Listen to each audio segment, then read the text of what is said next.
subscribe button, or the link is also in the description for access to the channel membership. So there's basically 2 exclusive videos per week, exclusive badges depend on how long you've been a member, exclusive emojis, shout out at the end of every video. If you want to support me in a different way that's not channel memberships, you can also buy me a coffee, and the link is in the description as well. No pressure to do any of that, just letting you guys know as per usual. So because I've been procrastinating so much, I thought I would start this 1.5 hours ago, but alas, I've been procrastinating, and I still want to do like a bit of a workout after this, just cause I do my workouts. I know I could take an extra rest day. It's just that as well, this week I have some things on, so I'm planning to maybe do a day trip on Wednesday, which is usually my second strength train day.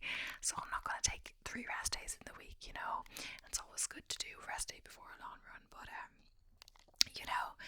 it's a bit shorter, my one next week, thank God, so maybe I don't need it then. But either way, if I'm going to do that day trip in the week, I'm not going to do a workout that day, so I definitely should do my workout today. I just make sure that's not too legs focused on my day after my long run.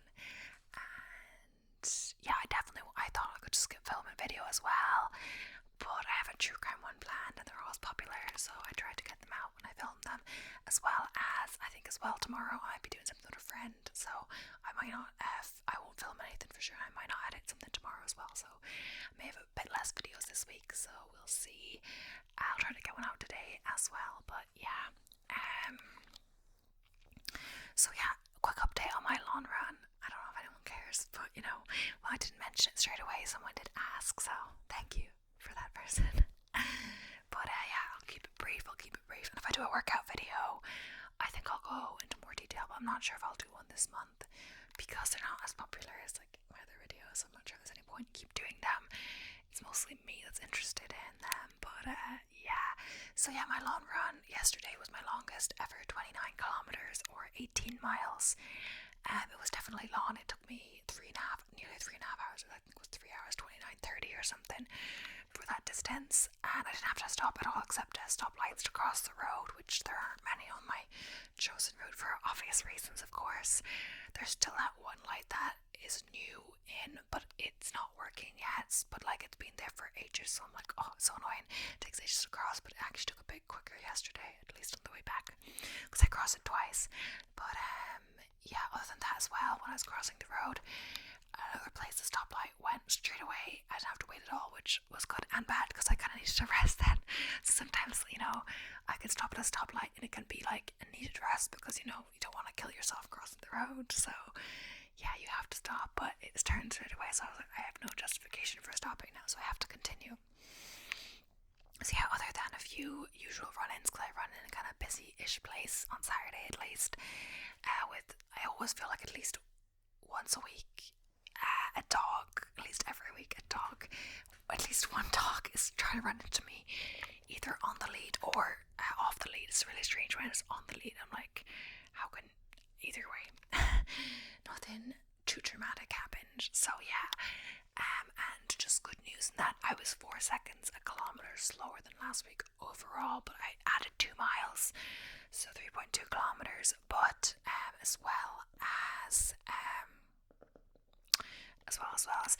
the other, last week I slowed down dramatically in the last few kilometers. So I was just thinking to myself, I didn't actually do the calculations, but I'm pretty sure because I was like at 8 minutes 30 a kilometer or slower at the end and I could barely go any further, if I had to do that last week, I wouldn't have completed it, or I would have definitely been slower per kilometer. So technically I think I ended up being real faster this week in my eyes, because if I had to continue the same distance, it would have ended up being slower.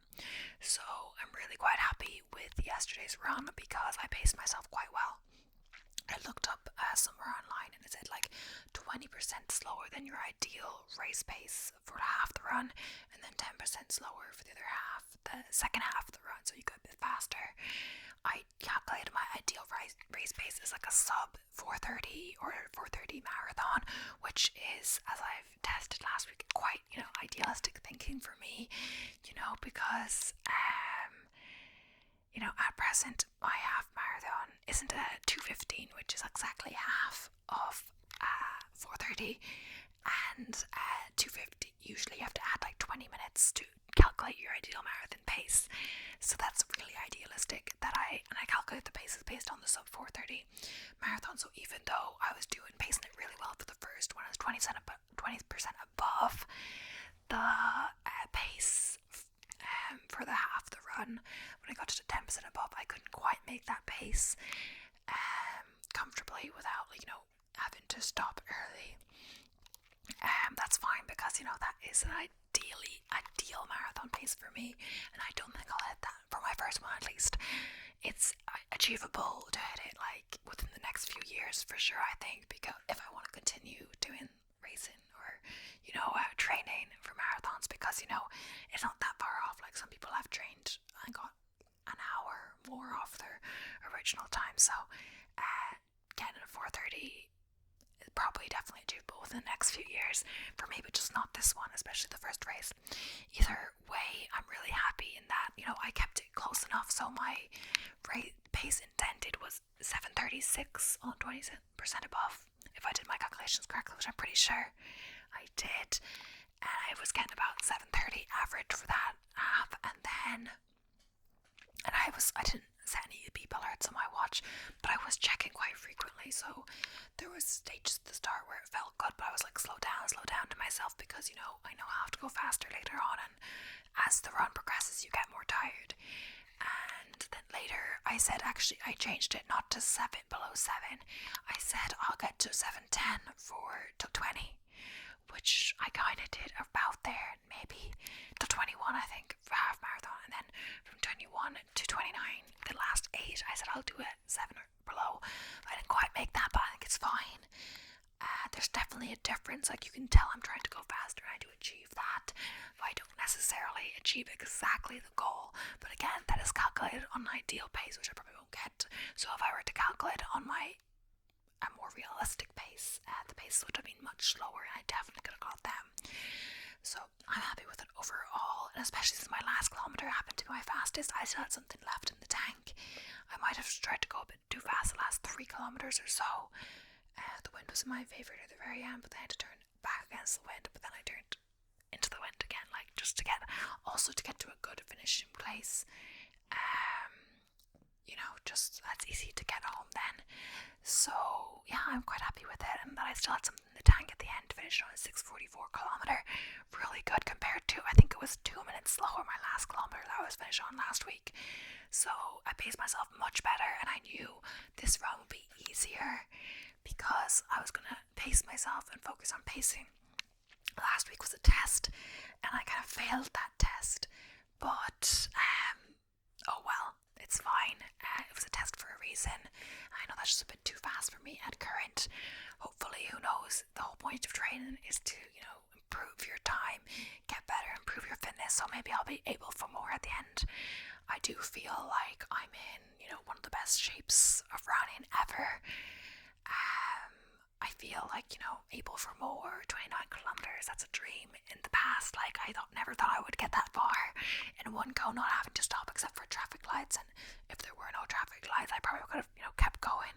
That's the only reason I stopped, and I crossed the road as soon as I could and kept going. So, yeah, I'm really happy with that, pleased with that. And, the marathon is inside that distance. We're only like 13.2, I believe, kilometers off. And the longest training run, I only have 2 more ones longer than this, a 19, which is 1 more, and a 20, which is 1 more mile than that, so only 2 more miles for my longest training run. So yeah, it's incredible. Of course, that's only 2 more long runs left. It goes back down, up. So next week is 14 miles, then it's 19, then it goes back down, up. So it's not like consistently too long, getting longer and longer. I just think 20 miles is still a far bit off 26.2, but a lot of training plans stop at 20. I might incorporate another longer run, but then again, you don't want to incorporate a run too close to your actual marathon, can tire you out, etc. But then again, you are trying to run the training runs at a slower pace than marathon. But yeah, either way, I'll stop blabbing because I'll get onto it. And I did receive, I said, a comment telling me about like talking too much in my true crime videos once, and I was only 6 minutes in. But for sure, I'm going to include timestamps this time, so no one can complain.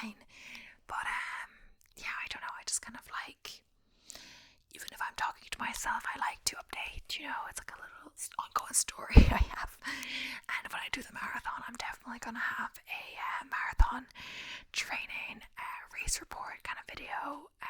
So obviously, when they're titled running, people that don't like that kind of stuff don't have to click into it.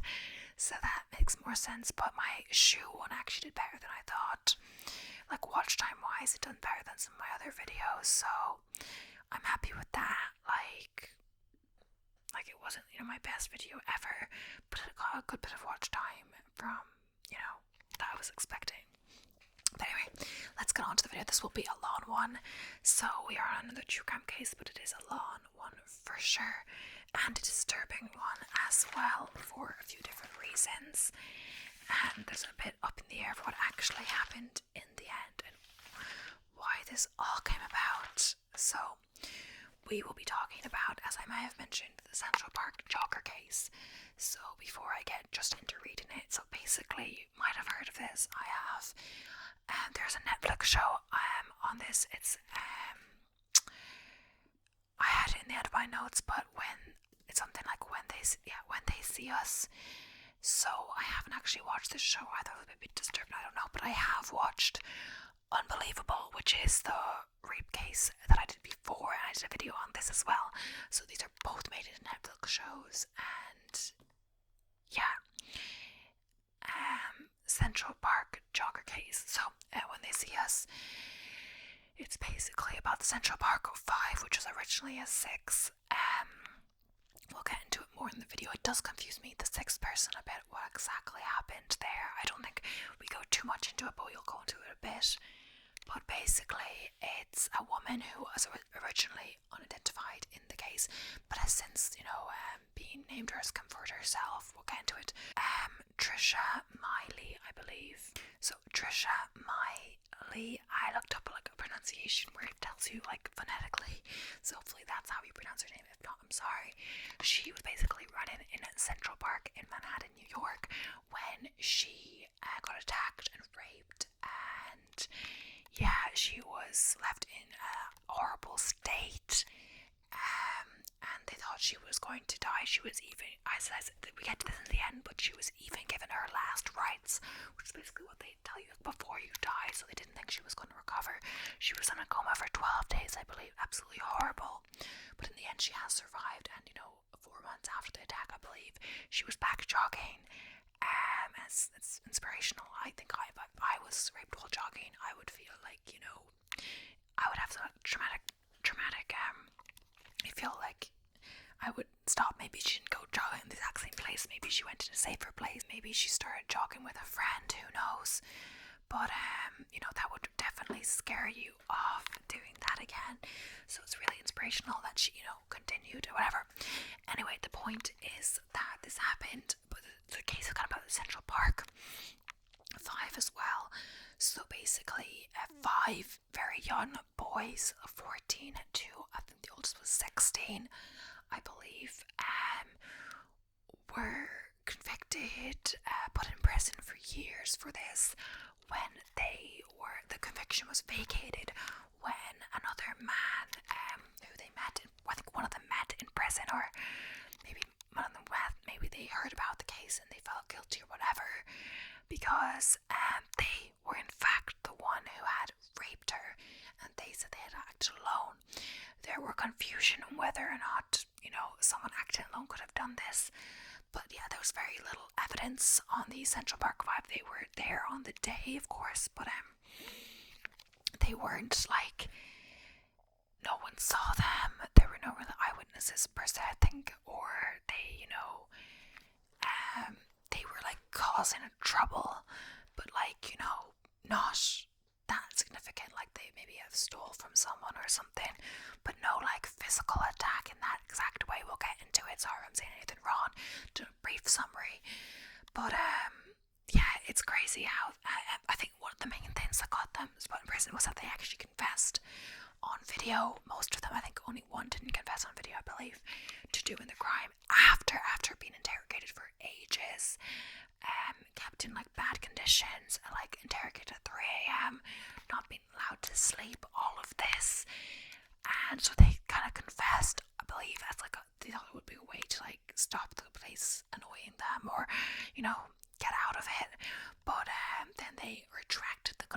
confession, but all their confessions were used in court and all of this, and they were convicted.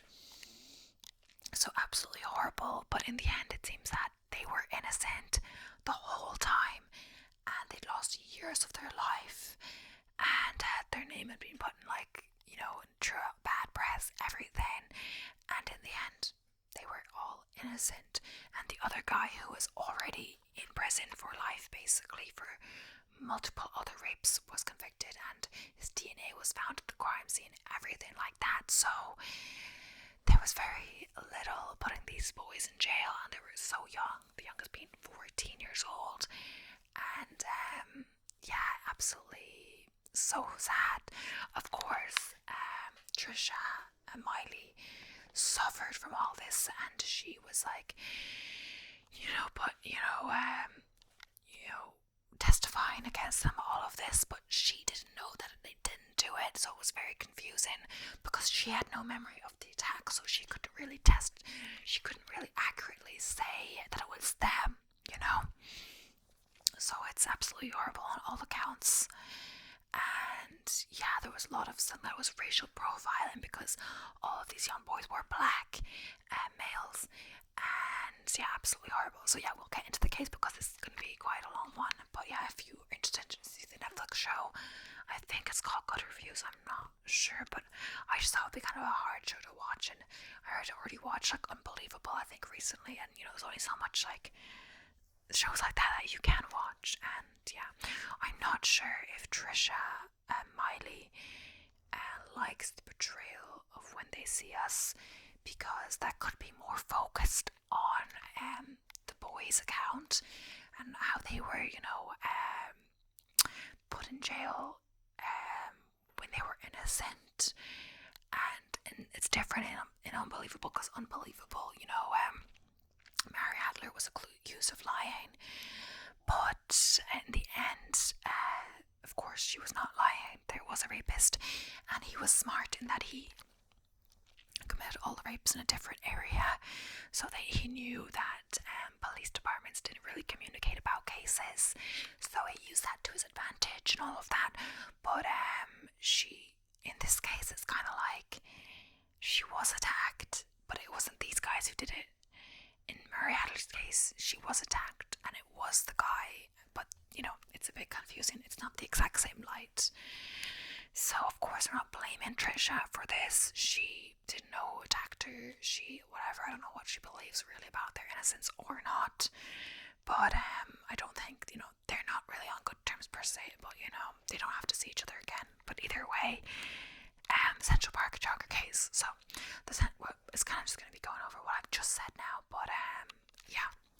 So Central Park, I don't usually do a summary like this first, but I don't know. Central Park Jogger case, sometimes termed the Central Park 5 case, was a criminal case concerning the assault and rape of Trisha Miley, a woman in Central Park in Manhattan, New York, on April 19th, 1989. So on the night of the attack, dozens of teenagers entered the park, and there were reports of muggings and physical assaults. That's what I'm saying as well. I didn't mention that just there. It wasn't just these boys that were in the park. Of course, it's a big park. There was like a lot of stuff going on, different crime, but not all to the severeness of what happened to Trisha. So like mugging, stuff like that. Not that that's good, but it's not a reason to be put in jail for like how long they were put in jail. The night of the attack, yeah. So 6 teenagers were indicted, and 6 teenagers were indicted, but like the one guy was not included in the 5 when we mentioned them because of various reasons, which we'll talk about soon. Indicted in relation to the mainly assault charges against one Stephen Lopez were dropped after Lopez pleaded guilty to a different assault. The remaining 5, Antron McRae, Kevin Richardson, Joseph Salam, Raymond Santana, and Corey Wise, known as Central Park 5, later the exonerated 5, were convicted of the charged offences and served sentences from 7 to 13 years. More than a decade after the attack, while incarcerated for attacking 5 other women in 1989, serial rapist Matthias Reyes confessed to the Miley assault and claimed he was the only actor. DNA evidence confirmed his involvement. The convictions against McRae, Richardson, Salam, Santana, and Wise were vacated in 2002. So Lopez's convictions were vacated in July 2022. So, from the onset, the case was a topic of national interest. Initially, it fueled public discourse about New York City's perceived lawlessness, criminal behavior by youths, and violence towards women. So yeah, as we were in the park that night, it seemed like the youths were running wild and all of that. But yeah, after the exonerations, the case became a prominent example of racial profiling, discrimination, and inequality in the legal system and the media. All 5 defendants sued the city of New York for malicious prosecuting, racial discrimination, and emotional distress. The city settled the suit in 2014 for $41 million. So the attack at 9 p.m. on April 19th, 1989, a group of an estimated 20 to 32 teenagers who lived in East Harlem entered Manhattan Central Park at an entrance in Harlem near Central Park North. Some of the group committed several attacks, assaults, and robberies against people who were either walking, biking, or jogging in the northernmost part of the park near the reservoir, and victims began to report the incidents to police. Within the North Woods between 122nd and 105th Street, assailants were reported attacking several bicyclists, hurling rocks at a cab, and attacking a pedestrian whom they robbed of his food and beer and left unconscious. The teenagers roamed south along the park's East Drive and the 97th Street transfers between 9 and 10 p.m. Police attempted to apprehend suspects after crimes began to be reported between 9 and 10 p.m. Michael Vigna, a competitive bike rider, testified that at about 9:05 p.m. he was hassled by a group of boys, one of whom tried to punch him. At about 9:15 p.m., Antonia Diaz, who had been walking in the park near 105th Street, was knocked to the ground by a teenager who stole his bag of food and a bottle of beer. And Gerald Mam and Patricia Dean, riding on a tandem bike, said that a group of boys tried to block their path on East Drive south of 122nd at about 9:15 p.m. Malone said that he and Dean sped towards the boys, causing them to scatter, though Dean said that a few grabbed at her. The couple called police after reaching a call box. At least some of the group of teenagers traveled further south to the area around the reservoir, and there 4 male joggers were set up on. Between 9:25 p.m. and 9:50 p.m., David Lewis testified that he was attacked and robbed about 9:25 to 9:40 p.m. Robert Gamer said he was assaulted about 9:30 p.m. David Good testified he was attacked at about 9:47 p.m. Between 9:40 and 9:50 p.m., John Laughlin was knocked to the ground, kicked, punched, and beaten with a pipe and stick. He sustained significant but not life-threatening injuries. At a pre-trial here in October 1989, a police officer testified that when Laughlin was found, he was bleeding so badly that he looked like he was dunked in a bucket of blood. So basically, a lot of attacks were happening this night. A lot of different people, not just the Central Park 5 or 6. I'll refer to them as Central Park 5 now because that's how they're referred to, but originally it was Stephen Lopez was included. So basically, a lot of attacks were happening that night.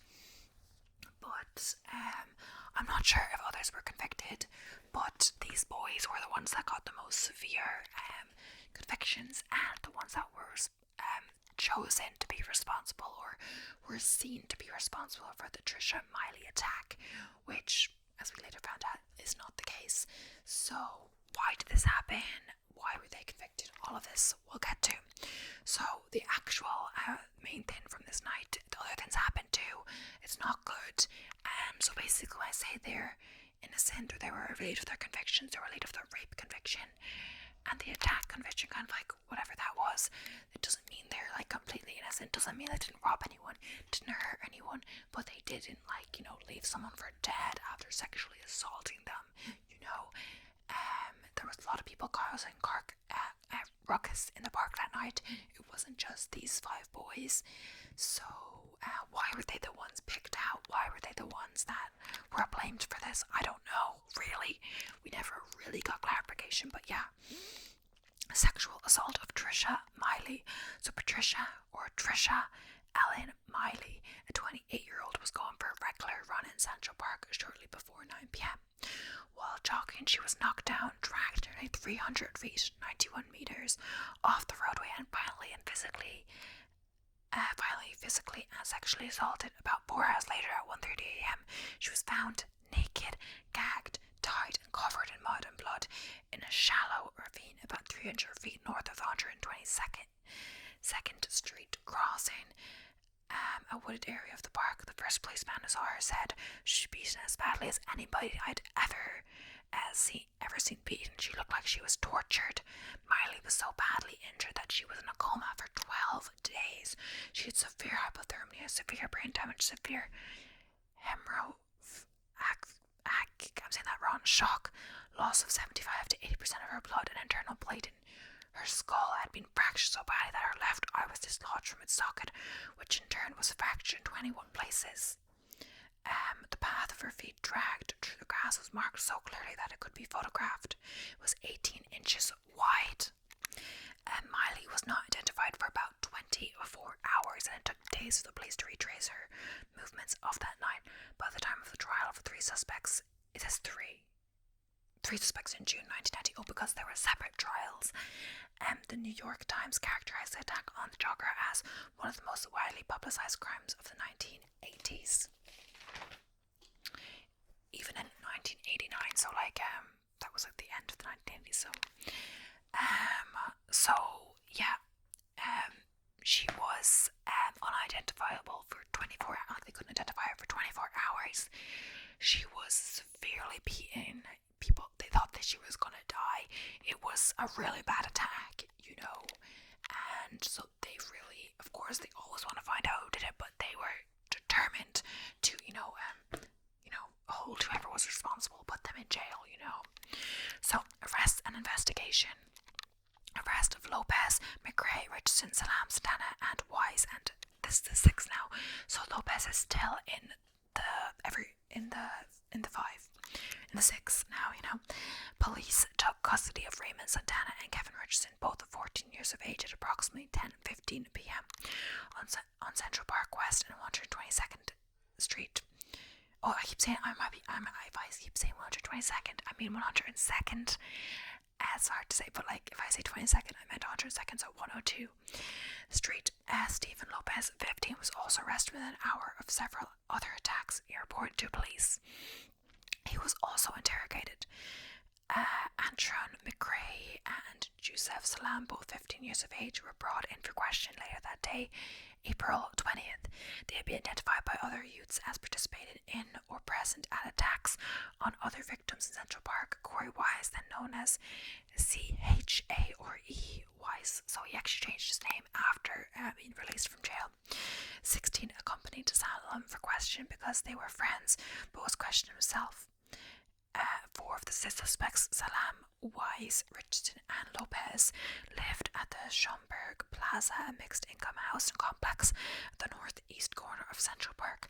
2 lived further north of there, and analysis indicated that none of the suspects' DNA matched either of 2 DNA samples collected from the crime scene from the jogger's cervix and running sock, but results reported as inconclusive by the police. So, no DNA matched them, but was reported inconclusive. So, confessions, and this was really, I think, really what put them in jail in the end. I don't know, but the videotape's confessions started on April 21st after the detectives finished unrecorded interrogations, during which the suspects were in custody for at least 7 hours. So Santana, McRae, and Richardson made video statements in the presence of parents. Wise made several statements unaccompanied by any parent, guardian, or counsel. Lopez was interviewed on videotape in the presence of his parents on April 21st, 1989, beginning at 3:30 a.m., like in the morning. He named others of the group by first names in the group attacks on other persons, but denied any knowledge of the female jogger. None of the 6 said defense attorneys during the interrogations or videotape process, McRae, Richardson, Salem, Santana, and Wise told police they had been part of a makeshift group of about 30 people, some of which committed crimes, some of whom had merely observed these crimes. So, like, they never denied that they had, been part of crimes that took place. They just denied anything to do with the jogger at first, So, like, they know they're not completely innocent, but, like, they didn't commit that severe crime, According to a later statement by District Attorney Nancy Ryan, all 5 implicated themselves in a number of crimes that occurred in the park, so, they didn't implicate themselves with that, but not that specific crime. While the accounts offered of the crimes beside the rape were accurate, the accounts of the rape contained discrepancies as to when, where, and how it happened. Only Wise made any statement about the different times and locations of the jogger attack, and detectives had taken Wise to the park to observe the crime scene before he made his videotape confession. So, like, they had taken him to the park, the crime scene. So, like, I'm just wondering, like, did that influence his account? Like, he had the most accurate account of location, but that's because the police literally took him to the place so he could see where it was.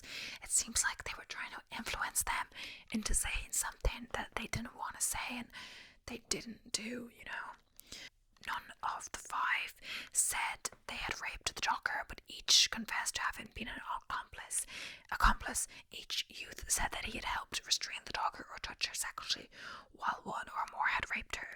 The confessions varied as to who they identified as having participated in the rape, including names of several youths who were never questioned. In his untaped confession, Salem went to the furthest and admitted some culpability, claiming to have struck the jogger with a pipe at the beginning of the incident. Although 4 suspects, all except Lopez and Salem, confessed on videotape in the presence of parent or guardian who had generally not been present during the interrogations,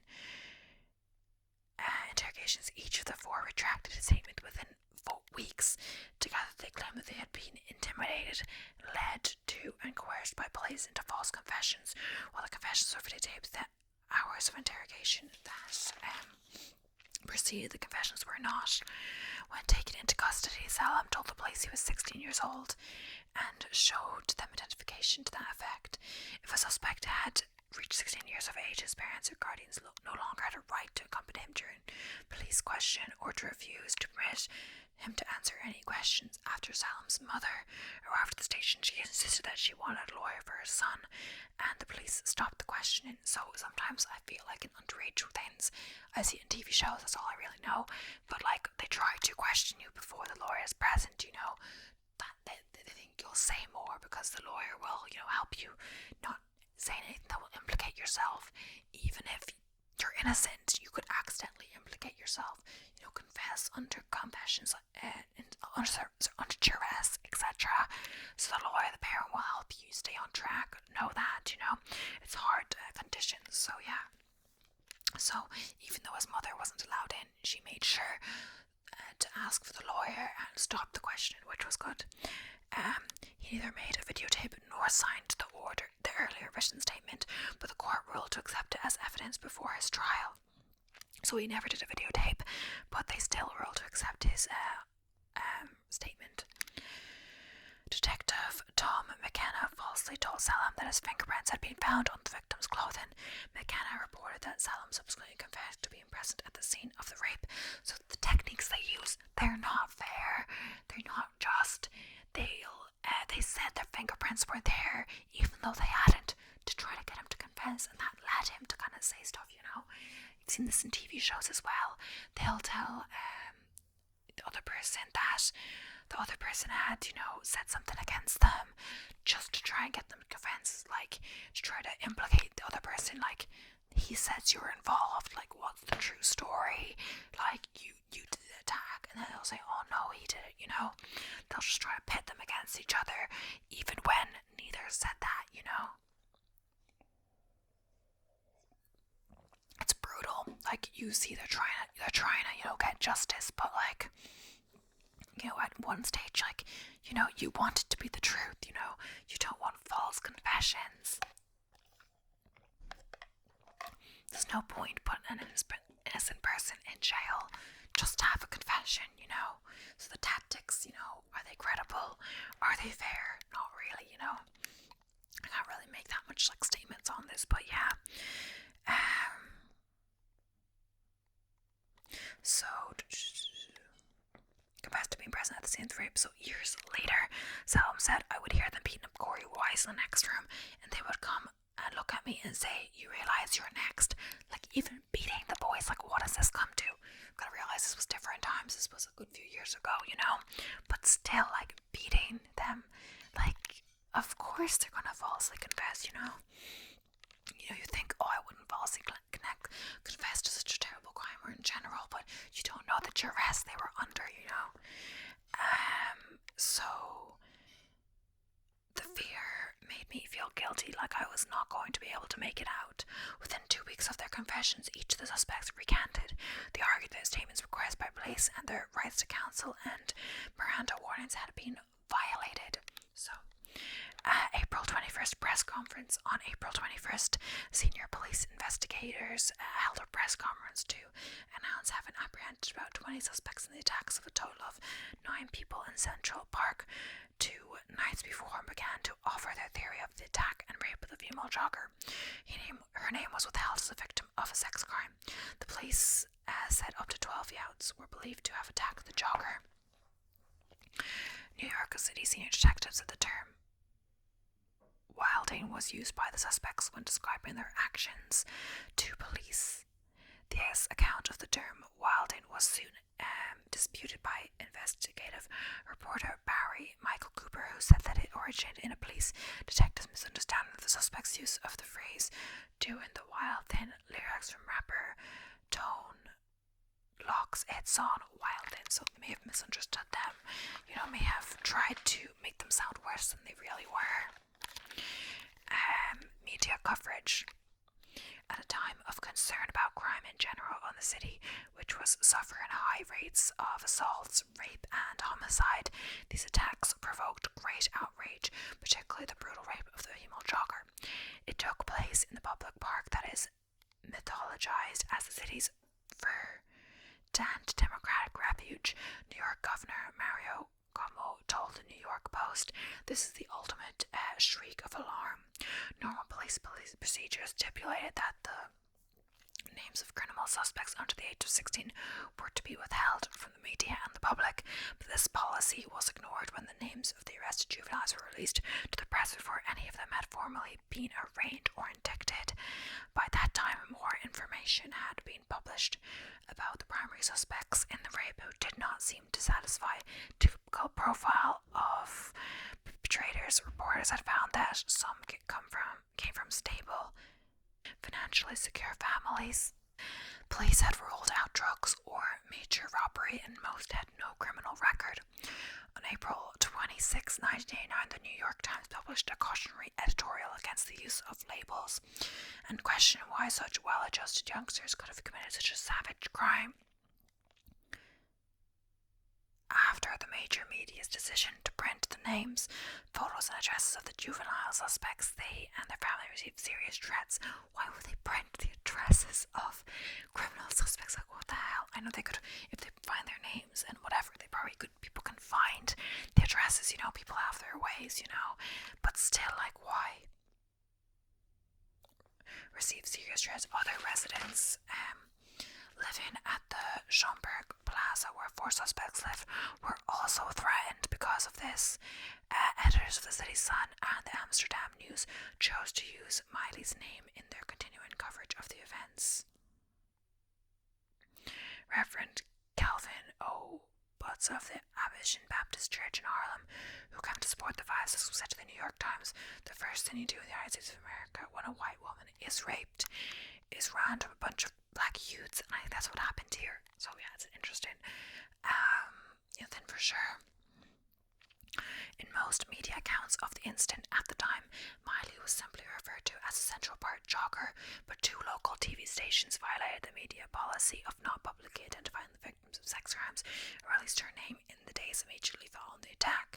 2 newspapers aimed at the African American community, the City Sun and the Amsterdam News, and the black-owned talk radio show WLIB continued to cover the case as it progressed. Their editor said this was in response to the media mobilized name, personal information about the 5 suspects who were all minors before they were arraigned. So it seems kind of like they published her name as like payback for publishing the 5's names, which, you know, but do you think that's fair or not? The open line hosts on WRKS were credited with helping continue to cover the case until the convicted youths were cleared in 2002 of the crime. On May 1st, 1989, Donald Trump, at the time a real estate magnate, called for the return of the death penalty for murder in full-page advertisements published in all 4 of the city's major newspapers. Trump, he wanted the criminals of every age to be afraid. The advertisement, which cost an estimated $85,000 US, equivalent to $200,000 in 2022.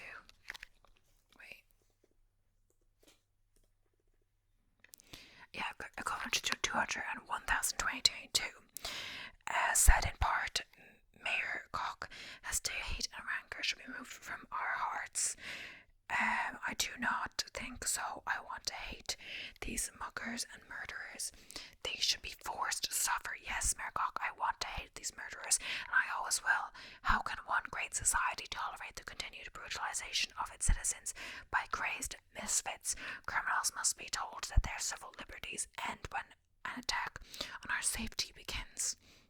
According to a contemporaneous article in the New York Amsterdam News, the ad was widely condemned, including by then Mayor Koch. Colin Moore, one of the attorneys defending one of the Central Park defendants, said that the ad proved that anything is possible in America, that even a fool can become a multimillionaire. According to defendant Yusuf Salam, quoted in a February 2016 article in The Guardian, Trump was the fire starter in 1989, as common citizens were being manipulated and swayed into believing that we were guilty. Salam said his family received death threats after papers ran Trump's full-page ad urging the death penalty. And especially, there's certain things you can't keep committing crimes and expect to have the same rights as everyone, and whatever. Of course you have a right to fair trial and all this, but they're kind of saying before they're even convicted, or before they're even,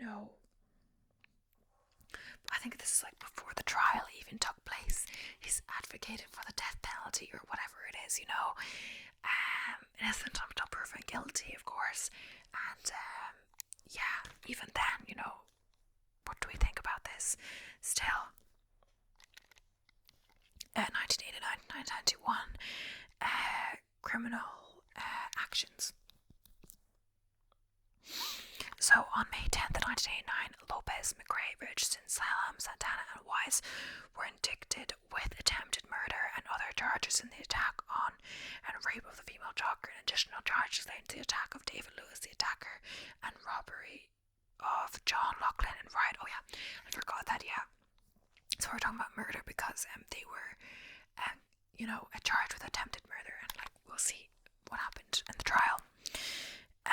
The prosecution arranged to try the 6 defendants in the Miley case in 2 separate groups. This enabled them to control the order in which certain evidence would be introduced to the court. Each pleaded not guilty. The families of Lopez, Richardson, and Salam were able to make the $25,000 bail imposed by the court. The 2 other youths under 16 were returned to a juvenile facility to be held until trial. Classified as an adult, Corey Wise was separated from the others and held in an adult jail at Rikers Island until trial. I thought Salam, I think Salam was also 16, but he was his family had the money for the bail. So pre-trial hearings, numerous hearings were conducted by Judge Thomas B. Galligan. of the State Supreme Court of Manhattan, who had been assigned the case. Since 1986, judges were generally assigned by lottery, but the court administrator has assigned him to this case. The defense attorneys criticized Galligan as being biased in favor of the assailant, district attorney, and handing down tough sentences. The counsel of the defendants filed a motion for a different judge, which was rejected. Defendants challenged the use of the videotaped confessions and statements, arguing the confessions were coerced and that they had not been properly Mirandized. Salam argued that his statement should be suppressed because it was made outside of the presence of his parents, despite the fact that New York law entitled children 15 and younger to have their parents with them during the interrogation process. Galligan ruled the statements were admissible, finding that they were made voluntarily. In Salem's case, Galligan found that Salem had lied to the police about his age, told them he was 16, and held that Salem should not be able to have a benefit from the falsehood. Oh, I didn't actually know that he wasn't 16. He said that he was 16, that's what he said, but it wasn't true apparently. I don't know why he'd do that, but yeah. Trial. Maybe he didn't want his parents to know, but they're gonna find out, you know. Trials. First trial. In the first trial, which began June 25th and ended on August 18th, 1990, defendants Andrew McRae, Youssef Salam, and Raymond Santana were tried. Each of the teenagers has own defense counsel. The jury consisted of 4 white Americans, 4 black Americans, 3 Hispanic Americans, and 1 Asian American. Malai testified at the trial, but her identity was not given to the court. None of 3 defense attorneys cross-examined her. Malai was continually harassed by protesters during the case, both in the halls of the court and the courtroom itself, who yelled obscenities at her. When the defense attorneys refused to cross-examine her, protesters echoed them as well. The jury deliberated for 10 days before rendering its verdict on August 18th. Each of the 3 youths was acquitted of attempted murder but convicted of assault and rape of the female jogger, and convicted of assault and robbery of John Laughlin, a male jogger who was badly beaten that night in Central Park. At the sentencing hearing, Salam read aloud a poem in which he said, "I look upon this legal lynching as a test by my God Allah." And Salam added, "I and many others know I told the truth. I would never disrespect my own religion by lying." And he told Judge Galligan to give me the max, as sooner or later the truth will come out. McRae told the judge, "I'm not going to let this stop me. I'm not going to let it stop me. I'm going to make it." Santana said, "Everyone knows I'm innocent of the crime. I never did it." Salam and McRae were 15 years old and Santana 14 years old at the time of the crime. Judge Thomas B. Galligan sentenced each of the defendants to the maximum allowed for juveniles, 5 to 10 years each in a youth correctional facility. Oh, that also means that the person that was 16, Corey Wise, might get a bigger sentence. And I'll see more about that in a second. So, the second trial of Kevin Richardson and Corey Wise began October 22nd at 1990 and also lasted about 2 months. And in December, Kevin Richardson, 14 years old at the time of the crime, had been free on $25,000 bail before the trial. Assistant District Attorney Elizabeth Lender had a lengthy opening statement, and Wise broke down at the defense table after it, weeping and shouting that she had lied. He was removed temporarily from the courtroom. Richardson's defense counsel made a motion for mistrial because of the potential effect on the jury, but the judge rejected it. The trial proceeded. The defense attorneys know that each youth had limited intellectual ability and said neither was capable of preparing the written statements or videotaped confessions submitted by the prosecution as evidence. They contended that the confessions had been coerced from youths vulnerable to pressure because of their age and their intellectual capacity. Miley testified again at this trial. Again, her name was not given in court. This time, one of the defense counsel's Wise's lawyers cross-examined her. She later said in an interview on Oprah, "I'll tell you what, I didn't feel wonderful about the boys' defense attorneys, especially the one who cross-examined me. He was right in front of my face and in essence calling me an S word by asking questions like, 'When's the last time you slept with your boyfriend?' Wise's lawyers had also asked whether she had ever been assaulted by men in her life, suggesting suggesting that a man she knew may have attacked her, and implied that her injuries were not as severe as she had been, as been presented. Richardson was the only one of the 5 defendants to be convicted of attempted murder of Malai, in addition to sodomy and assault of her, and robbery and riot in the attack on John Laughlin, another jogger in the park. He was sentenced to 5 to 10 years in a juvenile facility, so he was convicted, but the maximum sentence is still the same, so he gets the same sentence. He was sentenced to 5 to 10 years in a juvenile facility. Corey Wise, 16 years old at the time of the crime, was acquitted of rape and attempted murder at trial. Melody Jackson, the sister of one of Wise's friends, testified that while incarcerated in the Rikers Island, he had told her that he had restrained and fiddled the jogger. Wise was convicted of lesser charges of sexual abuse, assault, and riot in the attack on the female jogger and on Laughlin. Because of his age and the violent nature of the felony charge, he was tried and sentenced as an adult, receiving 10 to 15 years in adult prison. So it's a little bit confusing. I don't get it for sure because he was convicted of lesser charges, but because he was older, the charges were longer.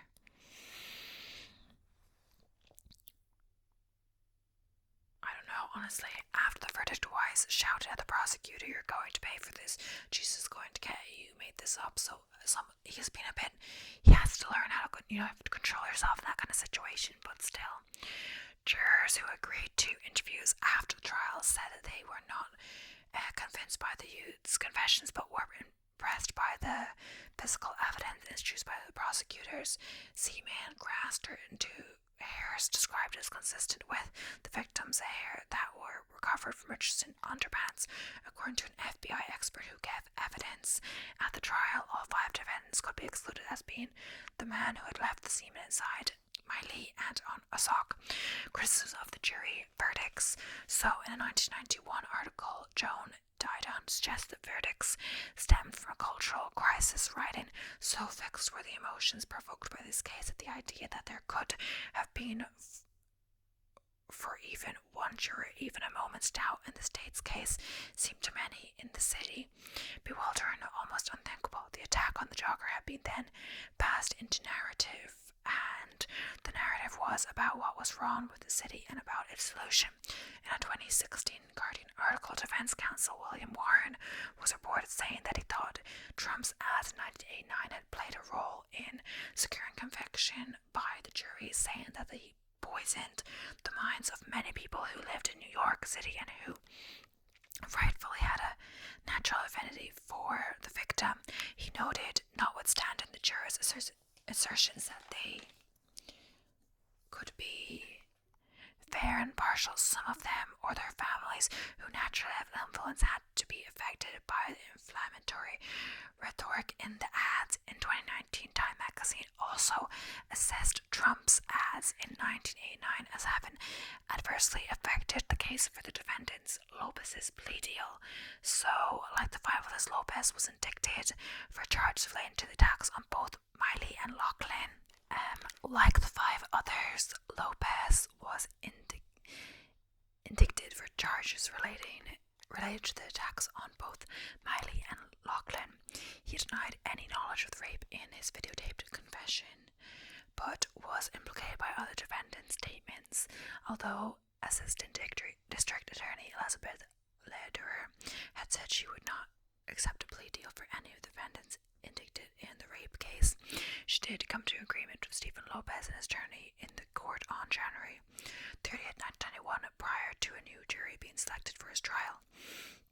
Who considered the final of the 6 defendants in the jogger trial, because Lopez had not acknowledged participation at all in the rape. In a statement to police and prosecution, witnesses had withdrawn from testifying based on what they said was fear of self-incrimination or fear for their own safety. According to Lederer, the prosecution's case was extremely weak. He was sentenced in March 1991 to 1.5 to 4.5 years after pleading guilty to the mugging of jogger John Laughlin. Because Lopez was younger than 60 at the time of the crime, he was sentenced to serve his time in a juvenile facility. Appeals.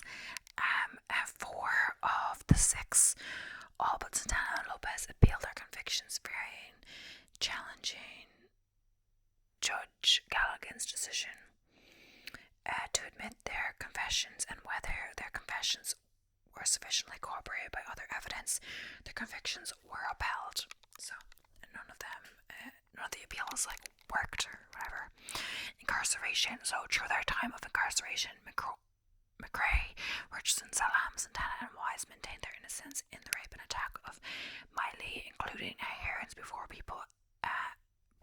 parole boards. While they acknowledged witnessing or participating in other wrongdoing in the park, they each maintained innocence in the attack of Miley.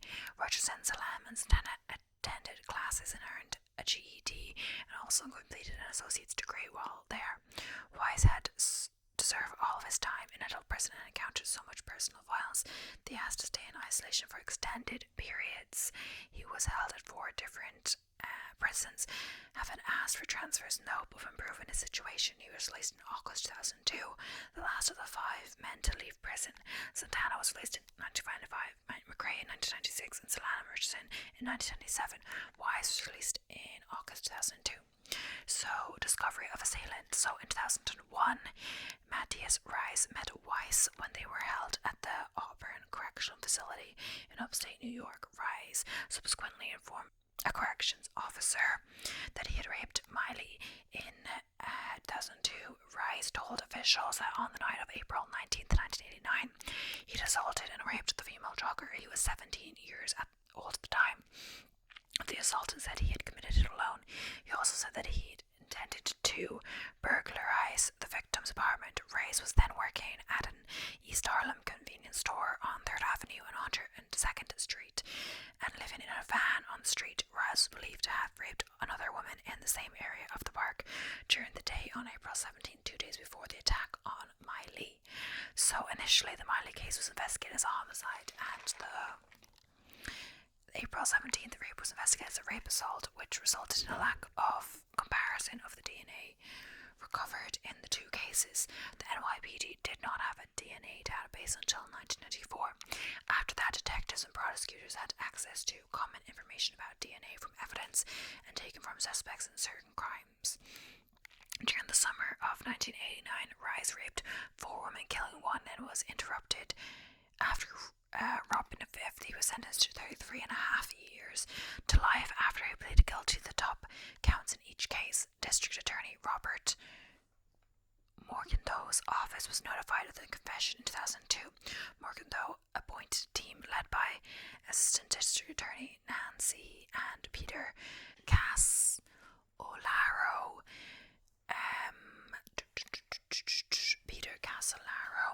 To investigate the case based on Ray's confession and a review of evidence. Ray's provided officials with a detailed account of the attack, details of which corroborate other evidence which the police held. In addition, his DNA matched the DNA evidence of the scene, confirming that he was the sole source of the semen found in and on the victim, to a factor of 1 in 6 billion people. So Rye's DNA matched the semen found in Miley, and he provided other confirmatory evidence in announcing these facts. Morgenthau also said that the perpetrator had tied up Miley with her t-shirt in a distinctive fashion that Ray's used again on later victims and crimes for which he was convicted. Based on interviews and other evidence, the team believed that Rice had acted alone. The rape appeared to have taken place in the North Woods area after the main body of the 30 teenagers had moved well to the south, and the timeline reconstruction of events made it unlikely that he was joined by any of the defendants. So in addition, Rice was not known to have been associated with any of the 6 indicated defendants. He lived at 102nd Street in what locals considered another neighborhood. None of the 6 defendants in the rape mentioned him by name in association with the rape. Because Rice's confession occurred after New York, then 5-year statute of limitations had passed, he was not charged with the offense. Rice claimed he came forward because it was the right thing to do, so he had met Weiss in jail, who was still serving time for the crime that he committed, and he felt guilty or whatever he believed was the right thing to do. So yeah, convictions of the 5 and Lopez vacated. So based on newly discovered evidence, specifically an affidavit by Rice confessing to the crime and declaring that he had acted alone, Weiss, McRae, Santana, Richardson, and Salem filed motions to have their convictions set aside and for the court to grant whatever further relief may be just and proper. In late 2002, Robert Morganhoe, District Attorney for New York County, conducted an investigation into the potential evidence of innocence of Wise, McRae, Santana, Richardson, and Salem. Nancy Ryan, an ADA in Assistant District Attorney in Morganhoe's office, filed an affirmation supporting motions by the defendants to vacate their convictions in December 2002. So Ryan's affirmation recommended vacating the convictions of Wise, McRae, Santana, Richardson, and Salem. Though the newly discovered evidence only related to Miley's assault, Ryan found the defendants' contemporaneous confessions as to the other crimes could not reliably be disentangled from their false rape confessions, and as such he recommended granting the defendants' motion as to each of the convictions. As to Miley's assault, the DA's official office questioned the veracity of the confessions, pointing to the many inconsistencies between them and their lack of correspondence to established facts. A comparison of the statements reveals troubling discrepancies. The accounts given by the 5 defendants differed from one another on the specific details of virtually every major aspect of the crime: who initiated the attack, who knocked the victim down, who undressed her, who struck her, who held her, who raped her, what weapons were used in the course of the assault, and when in the sequence of events the attack took place. In many other respects, the defendant's statements were not corroborated by consistent with or explanatory of objective independent evidence, and some of which they said was simply contrary to established fact. So in addition, the filing noted that based on a reconstruction of events, the teenagers were either spectating or participated in other crimes in the park at the time that the rape occurred. Ryan continued, ultimately there proved to be no physical or forensic evidence recovered at the scene or from the person or effects of the victim which connected the defendants to the attack on the jogger or could establish how many perpetrators participated. The 5 defendants' convictions were vacated by New York Supreme Court Justice Charles J. Tenata on December 19, 2002. So, as Morganhoe recommended, Tenata's order vacated the convictions for all the crimes of which the defendants had been convicted. All 5 of the defendants had completed their present sentences at the time of Tenata's order. Their names were cleared in relation to this case. This also enabled them being removed from New York State Sex Offender Registry. In addition to having had difficulty getting employment or renting housing as registered offenders, they had been required to report to authorities in person every 3 months. The city government also withdrew all charges against the men. On July 25, 2022, Stephen Lopez's robbery conviction was overturned and the indictment against him dismissed after DA Alvin Bragg filed a motion to vacate. According to Bragg, Mr. Lopez was charged and pleaded guilty in the face of false statements, unreliable forensic analysis, and immense external pressure. So, aftermath. The DA's recommendation to vacate the convictions was strongly opposed by lead detectives on the case and other members of the police department. Police Commissioner Raymond Kelly complained at the time that Morganhoe's staff had denied his detective access to important evidence needed to conduct a thorough investigation.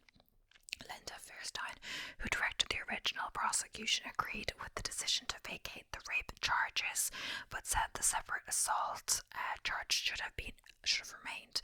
Morganhoe would later express regret assigning the case to Feinstein, saying, "And complete confidence in Linda Feinstein turned out to be misplaced. But we rectified it." Lawyers for the 5 defendants repeated their assessment that Trump's advertisement in 1989 had inflamed public opinion about the case. After Rice confessed the crime and said he acted alone, defense counsel Michael W. Warren said, "I think Donald Trump, at the very least, owes a real apology to this community and to the young men and their families." Protests were held outside Trump Tower in October 2002, with protesters chanting, "Trump is a chump." Trump did not apologize. So Armstrong reports, following these events in 2002 in New York, City Police Commissioner Raymond Kelly commissioned a panel to review the case to determine whether the new evidence from the Rice affidavit and related evidence Morgenthau's investigation indicated that police supervisors or officers acted improperly or incorrectly and determined whether police policy or procedures needed to be changed as a result of the Central Park Jogger case. The panel was chaired by attorney Michael F. Armstrong, the former chief counsel to the NUMP Commission, which in 1972 had documented widespread corruption in NYPD. Two other attorneys were included: Jules Martin, a former police officer and now New York University vice president, and Stephen Hammerman, deputy police commissioner for legal affairs. The panel issued a 43-page report in January 2003.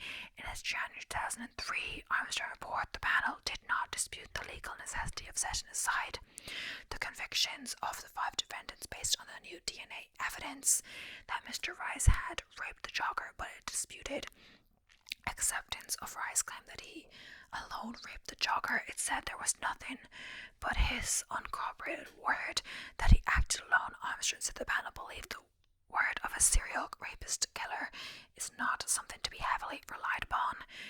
The report concluded that the 5 men whose convictions had been vacated had most likely participated in the beating or rape of the jogger, and the most likely scenario was that both the defendants and Rice assaulted her, perhaps successively.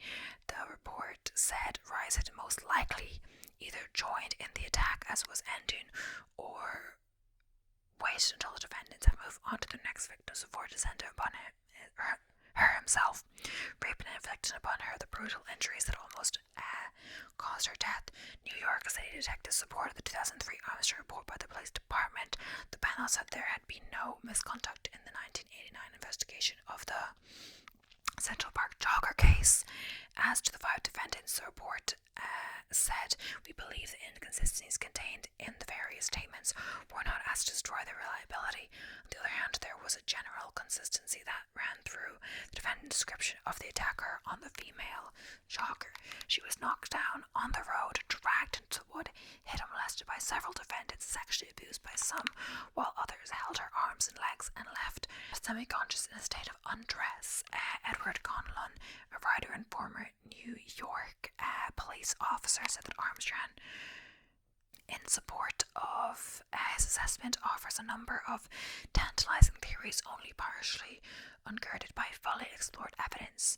He characterized the report as resembling a defense document more than a prosecution brief in its approach, throwing everything against the wall to see what sticks.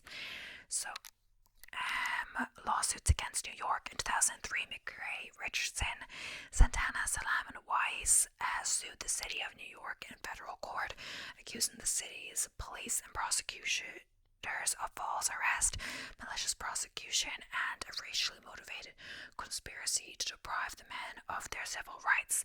The defendants sought $52 million. Under Michael Bloomberg's mayoral administration, the city refused to pursue a settlement for the lawsuits based on the conclusion that the defendants had a fair trial. Speaking at a news conference in 2002, Bloomberg spoke of his confidence regarding the actions of the police department. "As far as I can tell, the NYPD did exactly what they should have done a number of years ago when the terrible incidents took place. If we see any reason to think that we acted inappropriately, Police Commissioner Kelly will certainly take appropriate measures, but so far I believe that the NYPD did not act appropriately." In 2011, Celeste Colevold, then New York City's Executive Assistant Corporation Counsel for Public Safety, gave a public statement on behalf of the city after receiving public criticism for Councilman Charles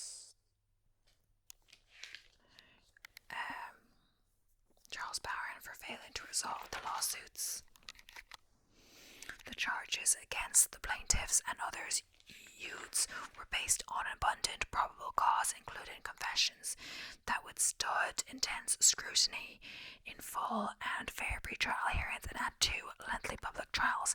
Nothing unearthed since the trials, including Matias Reyes' connection to the attack on the jogger, changes that fact. After election of Mayor Bill de Blasio, who had run on a campaign promise to resolve the matter, the city endeavoured to settle the suit. In a June 2014 press conference, de Blasio announced a proposed settlement payment of about $40 million, nearly $1 million per year of incarceration for each defendant. An injustice was done, and we have a moral obligation to respond to that injustice. I think that the way we've proceeded was with an understanding that had to be rectified in a way that made sense, in a way that was mindful and careful. But I think we're on the right track, and I think the moral issue is quite clear and obviously was made clear by the court decision in recent years. The settlement was officially approved in September 2014. Santana, Salam, McRae, and Richardson each received around $7.1 million from the city for their years in prison, while Wise received $12.2 million because he had served 6 additional years. The city did not admit to any wrongdoing in the settlement. The 5 defendants subsequently sued the state in the New York Court of Claims before Judge Alan Marin. The New York courts allowed the second suit because, unlike the first suit, which was predicated on civil rights violation, the second suit was based on claims for economic and emotional devastation caused by incarceration. Speaking of the second suit against the state, Santana said, "When you have a person who has been exonerated of a crime, the city provides no services to transition him back to society. The only thing left is something like this, so you can receive some type of money, so you can survive." In 2016, the statement suit settled for $3.9 million, with varying amounts related to the period of time that each man had served in prison. Reaction to settlements. After New York City has settled the federal suit, some figures returned to the media to dispute the court's 2002 decision to vacate the convictions. Retired New York City detectives Edward Conlon, who had been involved with the case in an article published in October 2014 in the Daily Beast, quoted incriminating statements allegedly made by some of the youths after they had been taken into custody by police in April 1989. Similarly, 2 doctors who had treated Miley after the attack said in 2014, after the settlement, that some of her injuries appeared to be inconsistent with Rice's claim that he had acted alone, but a forensic pathologist who testified at the 1990 trial said that it was impossible to tell from the victim's injuries how many people had participated in the assault, as did New York City's chief medical examiner. In 2002, Miley, who had no memory of what happened, said at the time of the settlement that she believed there had been more than one attacker, and expressed her regret that the case had been settled. Donald Trump also commented on the settlement 2014 opinion article for the New York Daily News. He said the settlement was a disgrace and that the men were likely guilty. Settling doesn't mean innocence. Speak to detectives on the case and try listening to the facts. These young men do not exactly have the past of angels. During his 2016 presidential campaign, Trump again said the Central Park 5 were guilty and that their convictions should not have been vacated. The men of the Central Park 5 criticized Trump at the time for his statement, stating they had falsely confessed under police coercion. Other critics included U.S. Senator John McCain, who said that Trump's responses were outrageous statements about the innocent men in the Central Park 5 case. He cited this as among his reasons to retract his endorsement of the candidate. In June 2019, Trump stated that he would not apologize, saying the Central Park 5 admitted their guilt. Miley later commented that she wished the matter would have been retried rather than settled out of court, and that she believed her attack was not the result of a single person. So Trisha Miley, the initial medical prognosis was that Miley would die of her injuries or remain in permanent coma as she was given last rites. Miley came out of her coma after 12 days unable to talk, read, or walk. She was then treated for 7 weeks in Metropolitan Hospital in East Harlem before being transferred to Gaylord Hospital, a long-term acute care center in Wallingford, Connecticut, where she spent 6 months in rehabilitation. She did not walk until mid-July 1989. She returned to work 8 months after the attack. She largely recovered, with some lingering disabilities related to balance and loss of vision. As a result of the severe trauma, she had no memory of the attack or any events up to an hour before the assault, nor of the 6 weeks following the attack. During the trial of the defendants, Miley was not cross-examined due to the amnesia caused by her assault. Miley returned to work at the investment bank in April 2003. Miley confirmed her identity to the media, where she published a memoir entitled I Am the Central Park Jogger, a story of hope and possibility. She began a career as an inspirational speaker. She also works with victims of sexual assault and brain injuries in the Mount Sinai Hospital Sexual Assault and Violence Intervention Program. She had resumed jogging in 1989, 3 or 4 months after the attack, and over the years, as a variety of other exercise and yoga practice, she continues to manifest some after effects of the assault, include memory loss. So for the accused boys, after their vacated conviction, some of the 5 have gone on to be involved in the Innocence Project, so Salam becoming a board member after, and others donating settlement money towards it. The Innocent Project is a non-profit legal organisation that is committed to exonerated individuals who have been wrongly convicted. So they've gone on to do good with their lives, etc. Legislative and other justice reforms. Because of the great publicity surrounding the case, the exoneration of the Central Park Five highlighted the issue of false confessions. The issue of false confessions has become a major topic of study in efforts at criminal justice reform, particularly for juveniles. Juveniles have been found to make false confessions and guilty pleas at a much higher rate than adults. Advances in DNA analysis and the work of non-profit groups such as the Innocent Project have resulted in 343 people being exonerated of their crimes as of July 31st, 2016.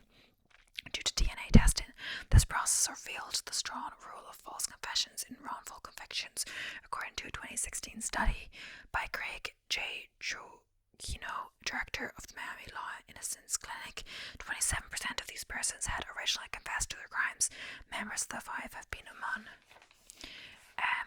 activists who have advocated for videotapes, interrogations, and related reforms to try to prevent false confessions. Since 1989, New York and some 24 other states have passed laws requiring electronic records of full interrogations. In some cases, this requirement is limited to certain types of crimes, and this case was also made Netflix show, as I talked about before, in the media. So when they see us, there's various other, references to it in the media, etc. But yeah, it's come time to end this video. It's been a really long, that's all my notes for now. I'm feeling a bit, I don't know.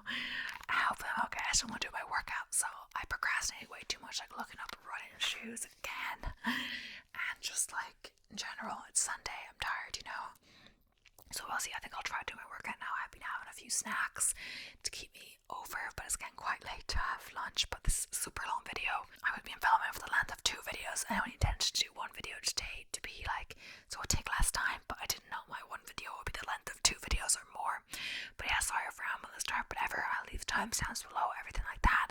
We'll see what I get to edit this, because this is quite long, but I'll try to cut it now, because yeah, my voice is sore, and yeah, it's been a really long time. But yeah, thank you so much for watching. I hope you enjoyed. Really sad case, as per. Sad that this happened to an innocent woman, but also that these innocent men had to go through this process as well. But yeah, I hope you enjoyed, and yeah, thank you so much for watching, and I'll see you